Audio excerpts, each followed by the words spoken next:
Paul Davis, 1-1 draw today at Bishop Stortford.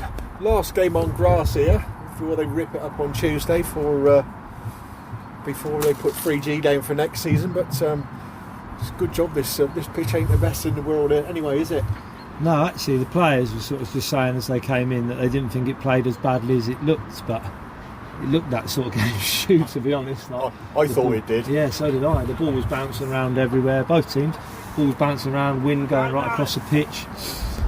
Tough conditions that, you know, two teams sort of played out. Not a great spectacle, but actually quite an entertaining game, wasn't it? Sort of not masses of goal mouth action, but apart from Owen James going through second half, I thought we had probably the better of the chances in the game. I don't remember Jake making a save until the last 10 minutes when they just chucked the kitchen sink. But when you come away from home, it's good to get a point.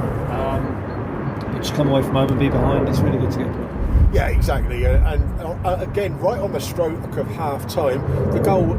I mean, I'm a little bit more further down the field than you are, but he's offside by a mile.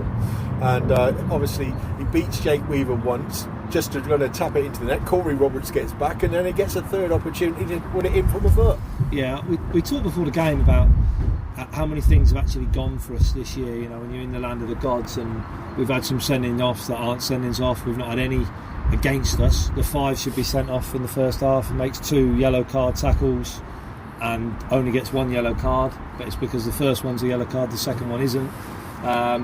And then you rely on the officials. And listen, it's tough being a referee and a linesman. I get that. It's tough being a player. It's tough being management. It's tough because everyone makes mistakes. But when you make a mistake that's that bad, and he's sort of 2 or 3 yards offside, you can't legislate for that.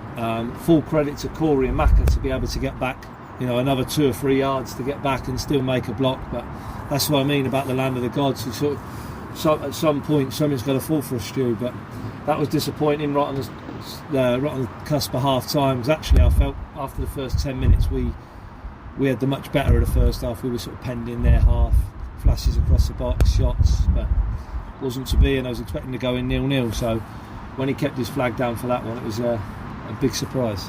Yeah, but almost immediately as well. I think Owen James actually skimmed the crossbar when he went through from the kick-off. Yeah, well, we saw last week, didn't we? We conceded a goal straight from kick-off, and this week he scored one straight from kick-off. So, yeah, I mean, Owen was a threat all day. You know, he looks about 3'6" next to their centre halves, but you know, he puts himself about. There's no free headers from them, and you know, the only slightly disappointing thing for him is I felt he should have scored the second one. But, you know, he's our top goal scorer, and he's, I think he's on 12 or 13 for the league now. So he's had a real good return this season. Yeah, and like I said, we got back into it in the second half, and it was good battling. I think 3 different players could have scored that equalising goal in that move. And then there were a lot of times when we had a huge, massive amount of players actually in the Bishop Stortford box, but we didn't manage to get the ball through to them.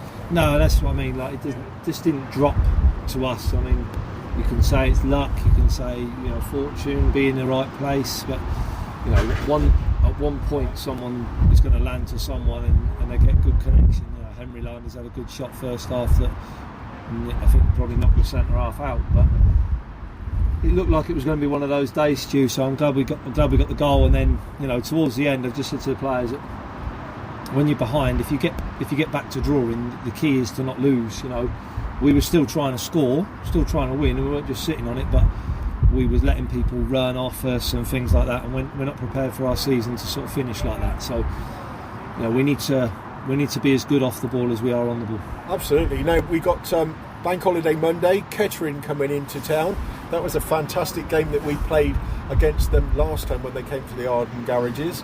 And I don't think it was the scoreline that it was at Kettering when we played them midweek. So they're still battling it in the playoffs. So it's going to be a great game, isn't it? No, yeah, goals change games, don't they? And if we'd have scored at Kettering when we should have scored in the early minutes, it would have been a completely different game. But you know, they've been on a massive run since I think they played these away. You know, I think they've lost 1 game in 3 months maybe. So all runs need to come to an end. We're 5 unbeaten now, so you know, we're finishing strong, and the task to the players is, can we make it 6, then can we make it 7, 8 and 9. Enjoy your Easter, Davo. Cheers, Stuart.